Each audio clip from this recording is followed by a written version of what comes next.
different idea for his weekend and was searching for old tapes. He had recalled the fan of Wilder's, the 22-year-old girl who had also taken photos, but he couldn't remember her name. Saturday night, the story of the girl suddenly popped into his head and kept him awake all evening. Something told him that she might be able to tell him more now that things had calmed down a bit. The next morning, he was already on the doorstep of the broadcasting station. The duty officer recognized him and asked if she could help. He told her that he needed to check some things from the archive for a news item, then entered the archive room and began searching through the boxes of audio material. He listened to the tapes and heard the name Wendy Van Hucum mentioned. Now he faced the biggest problem. Where can I find this Wendy? He had a few ideas, and although they seemed too simple, they were worth a try. He expected that Wendy, as a girl of this time, would probably be participating in the internet trend, namely hives. People create their own pages here and share what they want with their friends, a sort of modern diary for enthusiasts. Their hobbies, friends, stories, photos, videos, and even opinions are shared here. It leads to many new and renewed acquaintances with friends and is a welcome byproduct in this time of individualization. He typed her name into one of the computers at the editorial office, hoping she was from Bosch, which would make the search easier. Several Wendys appeared on the screen, but not his Wendy. The second page did yield results, and he recognized her immediately. He clicked on her photo and got her page, a nice pink page with a jumping bunny that followed your cursor and started hopping with its paw when you stopped moving. No photos were visible, as he had to sign up first, so he did.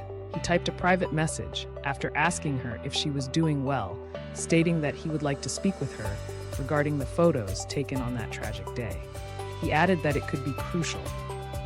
Roland left the studio and headed to FC Den Bosch, who were surprisingly doing well this season, and where he was a welcome guest. That same Sunday evening, Roland received an email from Wendy, asking if he could pick her up at the Praxis on Sodalive after her work. That would save her a bus ride, and she wouldn't have to rush. It was 9:30 in the morning when Suzanne left home, expecting to encounter numerous checkpoints along the way. By 11 o'clock, she parked her car and headed towards the island. Rock music and the smell of fried fries greeted her. She was right on time to take some good photos. In the afternoon, a bluish haze would often form, especially among the trees, of which there was no shortage. And indeed, the light today was fantastic.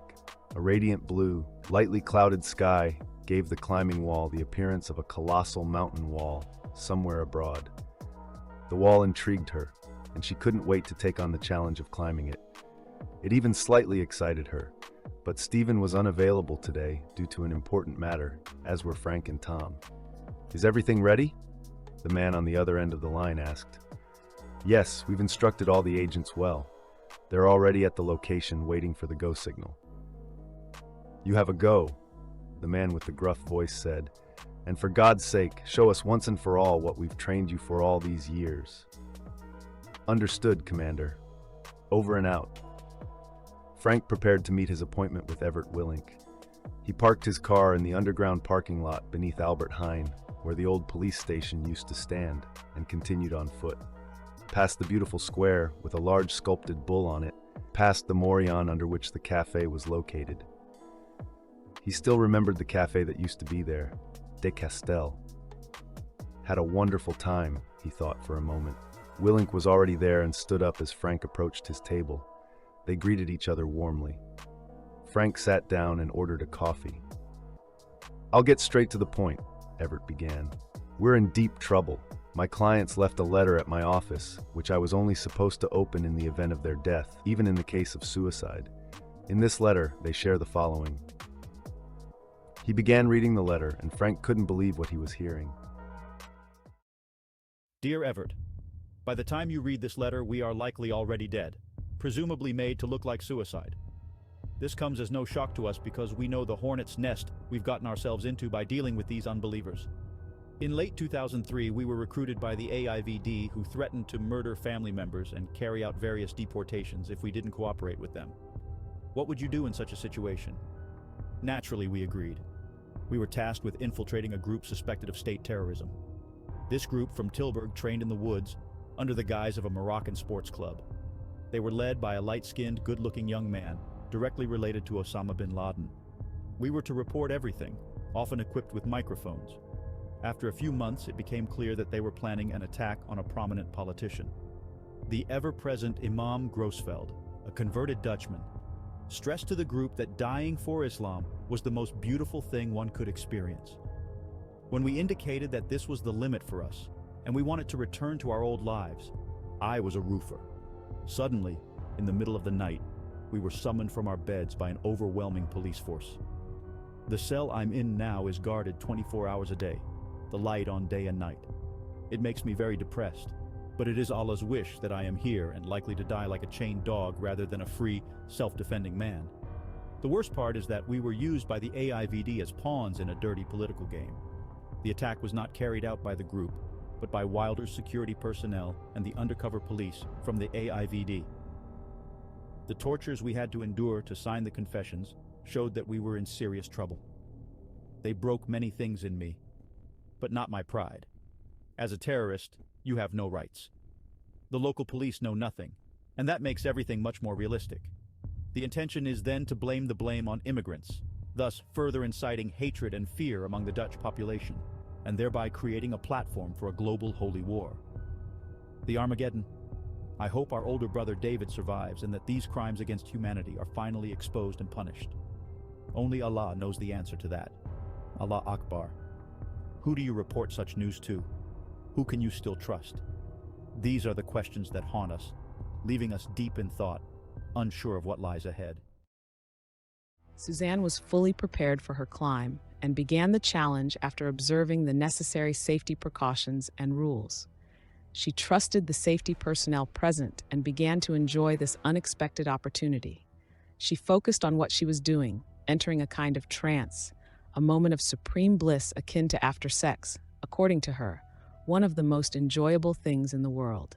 The confidence and strength one must find within oneself to successfully execute such a task. Midway through the course, she paused to rest and admire the now breathtaking view. Her guide sent her camera up on a second cable to allow Suzanne to capture some beautiful shots. The thumbs-up gesture confirmed reception. Suzanne took her camera and snapped some photos, including a few of the now curious crowd that had gathered. She thought she saw someone familiar, a man standing near a tent selling climbing equipment. An icy stare met her gaze, and she immediately recognized the man she had seen with Stephen on the night of the attack in the market. Somewhat startled and nearly losing her balance, she looked back at the booth and didn't see the man anymore. She thought it must have been her imagination and refocused on climbing. When she heard her name being called, she looked up and saw Peter Teteru, who was energetically giving her 2 thumbs up to show that he admired what she was doing, standing in the crowd. I didn't know he was into this sort of thing, briefly crossed her mind. She waved and prepared to tackle the still challenging final stretch of the climb before enjoying rappelling down. Outside, the dull feeling that had been weighing on Frank all morning lifted as he breathed a sigh of relief, took out his tobacco pouch, rolled a cigarette, and began walking towards the market to see how things were going there. Upon reaching the fountain, all he could see were plywood and scaffolding with construction workers bustling about. As he stood there, he felt a few shivers run down his spine, and he also felt something pricking his side. As the poking sensation grew stronger, he heard a man's voice whisper something in his ear. "Don't turn around, just walk with me." Startled, Frank followed the man's instructions as he was led to the parking garage on Tolbrugstraat. He was made to stop at a Ford Fiesta, a small, inconspicuous gray car, and forced to sit in the passenger seat. For the first time, he looked his assailant in the face. He remained calm and got in. David Jaruba, whose face Frank had already recognized, took the driver's seat. Frank didn't want to leave anything to chance and immediately took the initiative. "I know who you are and what happened, and if you give me the chance, I'll explain what I've found out so far." He recounted the story from A to Z to David, who eventually lowered his head and burst into tears. Frank respected the man and glanced out the window while David let his emotions out. It was indeed a lot to lose two brothers in one day. Frank asked him where he was staying at the moment and if he was safe there. He immediately added that he would try to solve this problem in a good way and wanted to stay in contact with him. Frank got the phone number of a family member, and David said they were aware of the situation. He had tried to contact them earlier, but became very scared after Abraham and Halim's arrest. This man, Aziz, turned out to be an acquaintance of Frank and Tom, someone they regularly met and spoke to at the coffee shop on Maastrichtse. So that was a stroke of luck. Any potential meetings would take place with him, Aziz, at the coffee shop, so that wouldn't raise suspicion. Frank bid farewell to David, walked back to his own car, and headed home.